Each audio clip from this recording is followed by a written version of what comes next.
Hey there YouTube, just want to make a quick video. I was watching Preparemind 101 yesterday and watching that video, the fall updates to Chris Tanner's vehicle kit, and I really do agree that clothing is the key to broadening or making your kit more versatile in terms of the temperature range. But I also agree that having too much stuff in your car or your bug out bag, I mean, there is such a thing as having too much stuff in your car or bug out bag. Like for instance, this is our current bug out bag in the home, and that comes with the ILB Gen 2 main pack and the assault pack. And these things are huge. This is 70 liters. For perspective, this is a 5-gallon water bottle, and look how big that thing is. So I don't have our vehicle kit here. I'll be showing that in a separate section of the video. This is a 33-liter North Face backpack, and that's what I have in the trunk.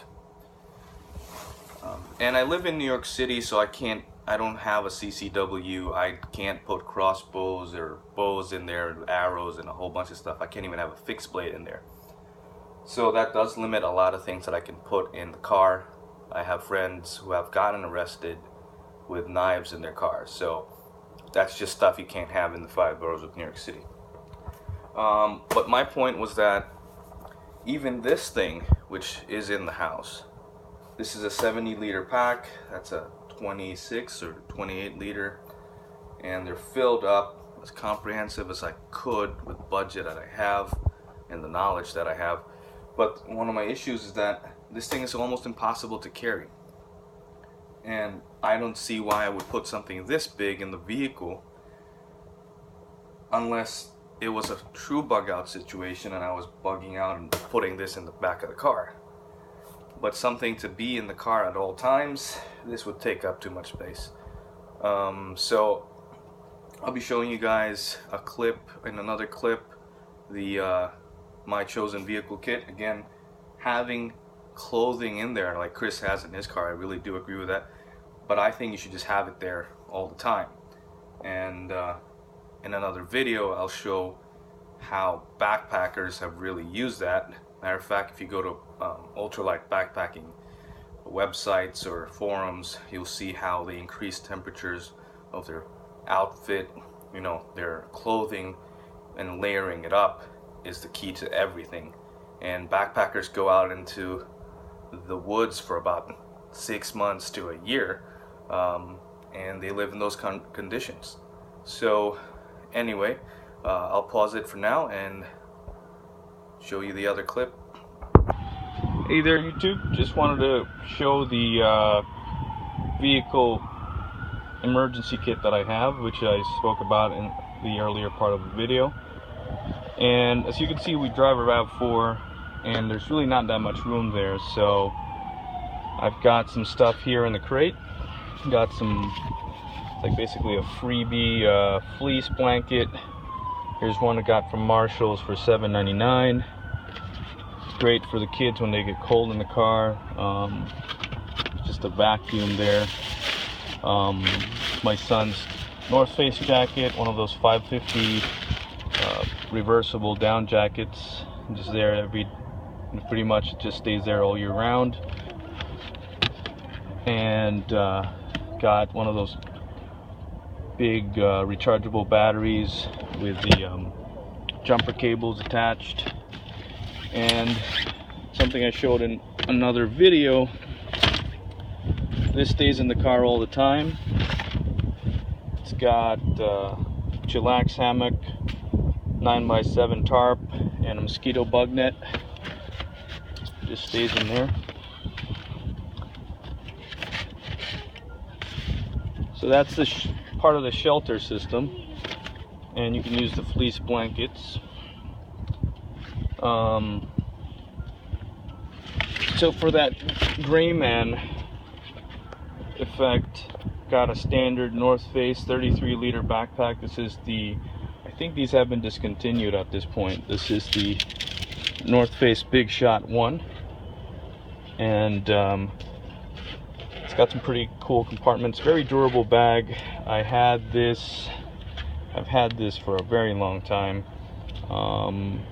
Some parts have worn out and just haven't had the heart to get rid of it. Everything else is pretty much intact except for parts of the straps here. Got it in lots of love through the years. It's got a whistle on the strap there, the sternum strap. So this doesn't have hip belts. I usually like bags with hip belts, but it has got a belly belt, which does help with the weight. First aid kit right here. Got a Israeli bandage, part of the shelter, a survival tent, more pocket size first aid kit with a lighter for fire. Two, I think they call these MCR medical blankets. These are about $2.50 a piece if you buy them in bulk on Amazon. Just throw everything out. I think I've spoken about this. This is the survival bracelet, and I've got a light right here. Pretty nice LED light with a signal whistle as well, and a fire steel, and a multi-tool, which I've shown in another video. Not going to talk about that. The main compartment, let me unsnap those. Got Uniqlo women's, this is my wife's layering system. So just to divert a little bit, the reason why I'm showing this is because I believe that clothing and all these layering things should just, basically layers to your clothing should just be there in your car all year round. I don't think that, for the most part, I mean, there's going to be some things that you do take out of your car during the summer, but for the most part, I think the clothing system should just be there all year round. In a real apocalyptic situation, even if it happens during the summer, you will still be in an apocalyptic situation when it comes to fall or winter. Like currently right now, it's in the 50s, and obviously if we were in the summer and this was the kit that you had, then you definitely want to pack it with as much multi-purpose items as possible. This is the tarp poncho, nylon tarp poncho from Sea to Summit. Got that used from on eBay, limited use, very nice condition on that. This is, some calories right there. Daytrex ration bars. These are microfiber towels which were meant for the car, and that's the uppers, and these were on sale, so as you can see, $5.90 for some base layers, or long johns you call them. Leather gloves, wool blended socks for kids, and that's one way to change. If it was like a shoulder season and you weren't bringing boots, I'm planning to put some stuff here like those rain boots. So anyway, you got some layers for myself here. Rain jacket for my wife. This is my rain jacket. That's the Paradox rain jacket. Inside there's clothing. It's from Uniqlo. I've shown this in a video before. Retails for $30. Nice heavy, pretty mid-weight fleece, I guess. I've got some gloves that I got on sale from Uniqlo. It's like $4.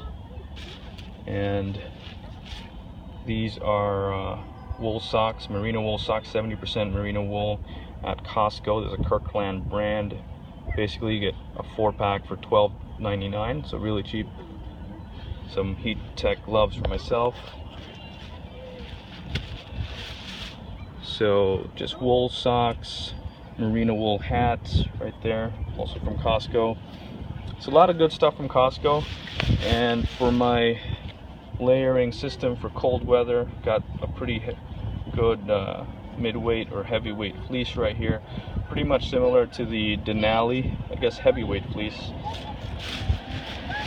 And fleece sleeping pants and top for my son. This is Carter's. This is $10 for a 2-piece set at Costco as well. So they're really PJs, but it would work in a pinch. And as for his rain gear, right there, got a Swiss gear poncho for kids, and got a nice $7.99 stainless steel bottle. It's got the enamel on the outside, but I think you could still boil water in this. 1 second. So you can see it's pretty darn good on the inside. You know, there's no coating there, so you could heat this up and boil water in there directly over a fire. For our sleep system, I have the SOL bivvies. These retail for $60. And as an additional part of the shelter system, I basically modified Chris's system from Chris from Preparemind 101s. I basically took his idea and just made it more compact and lightweight. And I've got some tarp clips in there. Can't undo it. Anyway, what I'll do is at the end of the video, I'm gonna take this apart and I'll show you guys what's in there. And below that compartment, the bottom compartment, I've got that Snug Pack Response Pack kit. You guys can check that video out. And I've got some water in there, a Bridgestone thing from Costco. It's like $30. It's got like a reflective vest, some signs for if you had to change your tire so people could see you, and I've got a nice Field and Stream folding saw there for wood processing. I do not carry fixed blades. I do not have a CCW permit. I live in New York City, so there's no CCW here, and very hard to get one. You have to be like a diamond dealer or something. But this is my wood processing. There's also no fixed blade in here. It's just not something you can do in New York City. Anyway, I'm gonna pause the video and put everything back where they were, and I'll show you what's inside the little black bag that I showed you earlier. So as I was saying, pretty much took this concept from Chris Tanner from Preparemind 101. In this little sunglass case, I have this 90-pound test bank line. You know, it's braided bank line. I've got some of them set up with the little toggles. I forgot what you call these exactly, but basically it's little toggles with a spring on them, so you can just set your guy lines, and it's easy to set up the tarp, very taut. And you've got a small figure 9 right there, 2 tarp clips, some duct tape for repairs on your tarp or gear, and 6 Coghlan stainless steel skewer, you know, tent pegs. And I've got 4 mini carabiners, which make it so much easier just to clip the guy line onto the basically the guy out points on the tarp. And that's pretty much it for the shelter system. And thank you very much for watching. Please like, share, and subscribe.